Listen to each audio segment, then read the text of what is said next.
Halo rekan-rekan, selamat berjumpa kembali dalam sesi IM Talk dan selamat bergabung bagi rekan-rekan yang baru pertama kali mendengarkan siaran kami, rekaman kami di channel YouTube Excellent. Ya, perkenalkan nama saya Coach Mario Chandra dan pada kesempatan kali ini saya akan membagikan mengenai bisnis fundamental atau yang kami namakan Excellent Business Framework.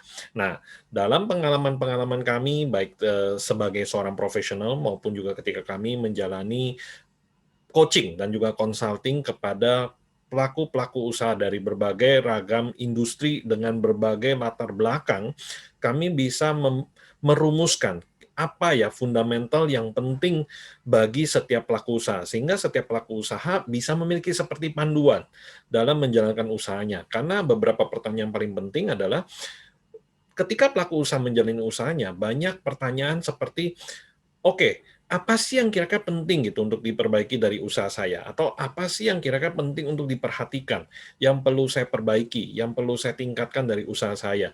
Dan terkadang pertanyaan-pertanyaan ini, jawaban dari pertanyaan ini bisa begitu beragam, karena masalah yang muncul itu bisa sangat variatif dan juga sangat banyak gitu ya, baik dari segi kompleksitas maupun juga dari sisi bagian mana yang perlu diperbaiki atau ditingkatkan tadi. Nah, sehingga dari berbagai masalah-masalah yang ada itu sebetulnya apakah ada benang merahnya dari sebuah usaha mengenai sebenarnya apa sih bidang-bidang yang penting gitu ya dari sebuah usaha yang perlu kita tingkatkan atau perlu kita kembangkan atau perlu kita berikan perhatian ketika kita sebagai pelaku usaha menjalani kegiatan usaha tersebut sehari-hari ya. Nah, dari pengalaman-pengalaman itu kami merumuskan kira-kira apa ya fundamental atau fondasi yang penting yang perlu setiap pelaku usaha pikirkan dan juga perlu miliki gitu dalam usahanya ya. Saya akan bagikan framework yang kami namakan adalah Excellent Business Framework dari slide berikut.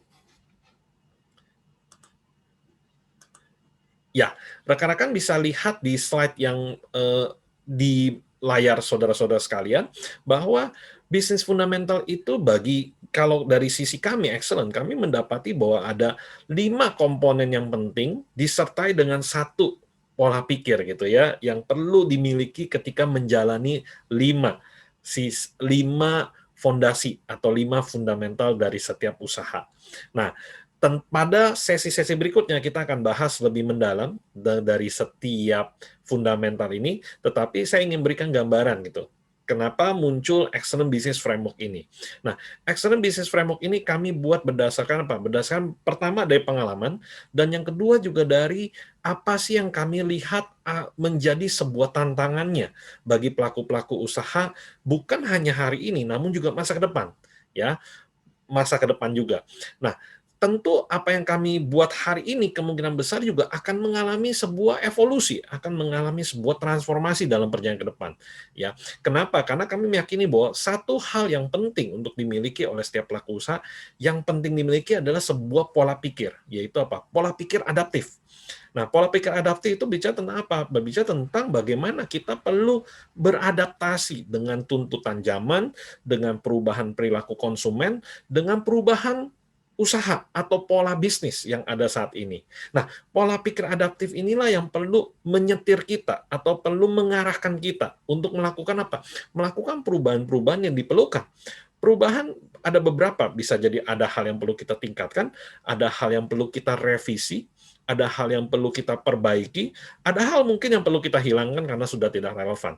Nah, kami meyakini bahwa pola pikir adaptif inilah yang perlu kita miliki ketika kita menjalani usaha kita, mulai dari hari ini bahkan sampai ke depan. Ya, maka itu kami dari Excel meyakini bahwa framework ini adalah framework yang menurut kami ini bisa membantu pelaku usaha bukan hanya untuk bisa menjalani gitu bisnis di masa-masa ini, melainkan juga hingga beberapa masa ke depan. Ya, jadi pertama-tama yang paling penting adalah pola pikir adaptif mindset. Ya, kalau dilihat dari 5 fundamental tadi, ada nih yang mengelilinginya. Nah, yang mengelilingi kita sebut dengan namanya adaptive mindset. Adaptive mindset ini yang perlu untuk apa? Mengarahkan kita ya dalam kita menjalani keseharian kita dalam menjalankan usaha kita. Nah, kalau sudah punya pola pikir adaptif, artinya apa? Kita bisa melihat sisi bisnis.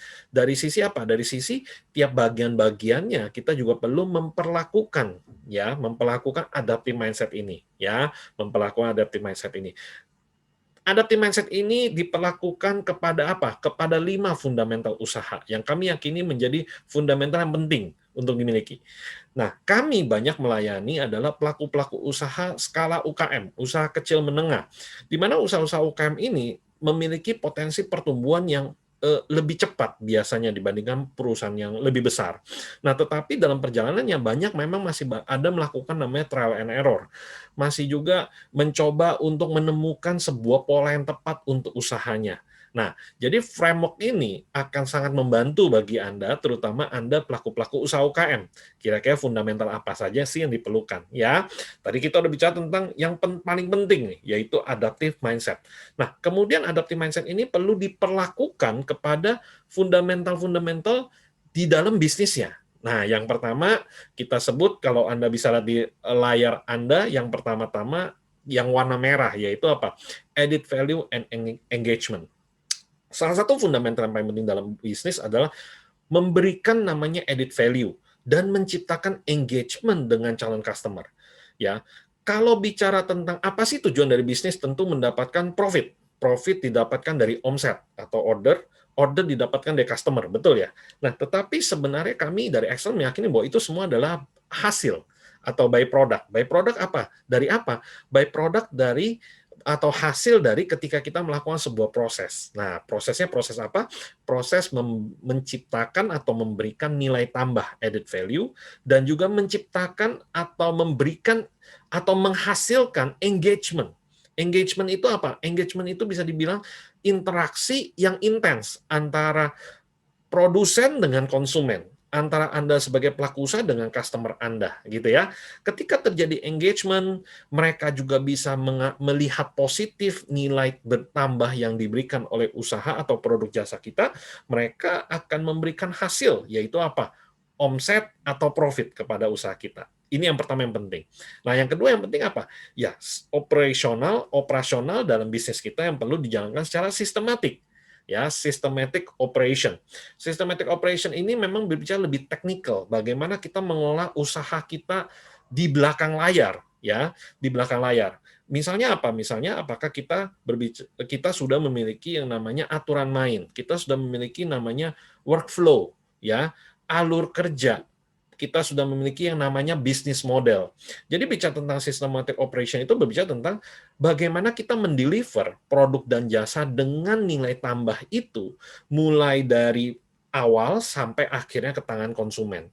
Dan pada akhirnya bagaimana mereka juga bisa kita layani setelah mereka menjadi customer kita. Ya, ini ada dibicara tentang systematic operation. Jadi systematic operation bukan hanya bicara tentang yang terjadi dapur kita di belakang layar, tapi bicara tentang bagaimana operasional kita bisa mendeliver atau bisa memuaskan customer kita yang ada di depan. Ya, ini poin kedua, fundamental yang kedua.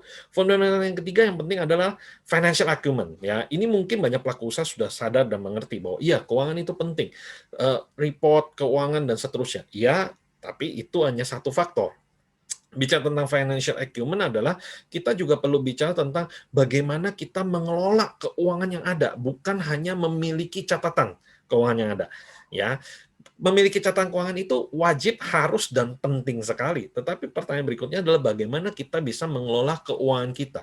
Bagaimana kita bisa menggunakan sisi keuangan itu sebagai leverage untuk meningkatkan performa usaha kita. Ya, nah ini menarik nih financial acumen.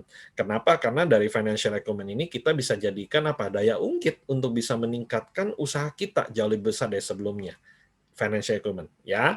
Kemudian yang dari 5 fundamental, yang keempat berbicara tentang apa? Berbicara tentang namanya resources management. Resources management artinya apa? Kita perlu mengelola sumber daya kita.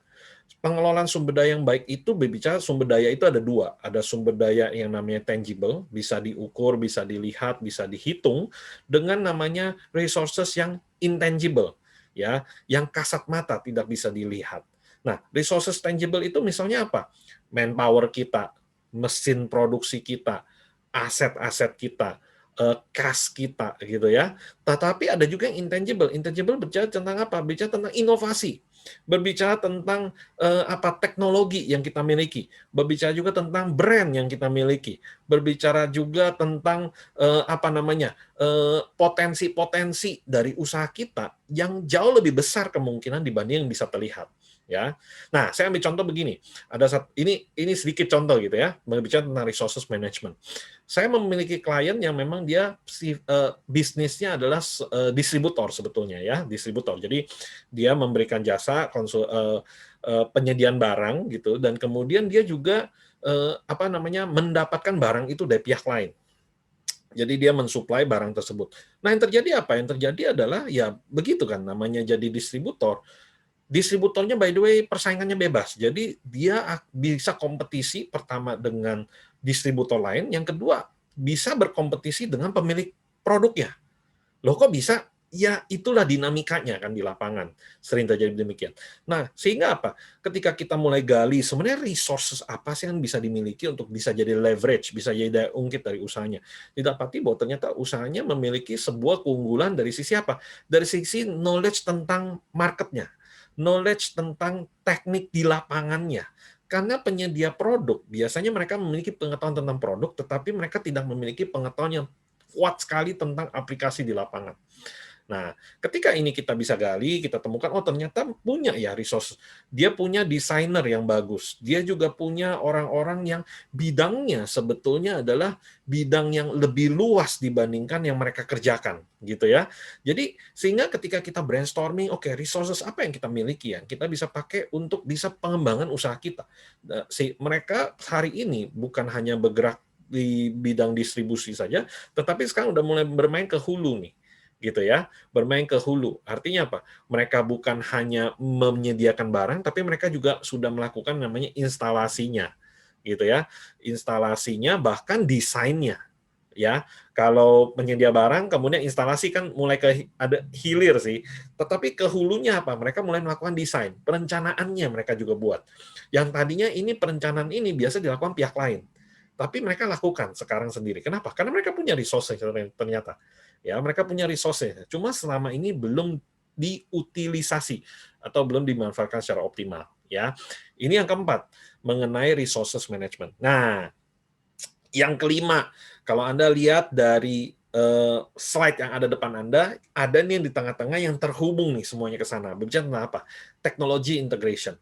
Nah, inilah yang kami yakini, kenapa framework ini kami yakini bukan hanya menjadi framework hari ini, tetapi bisa sampai beberapa masa ke depan, karena kami melihat bahwa ada sebuah tren di mana pelaku-pelaku usaha itu perlu secara serius memikirkan bagaimana mengintegrasikan fundamental-fundamental ini ke dalam sebuah teknologi yang bisa menyatukan proses kerja dari berbagai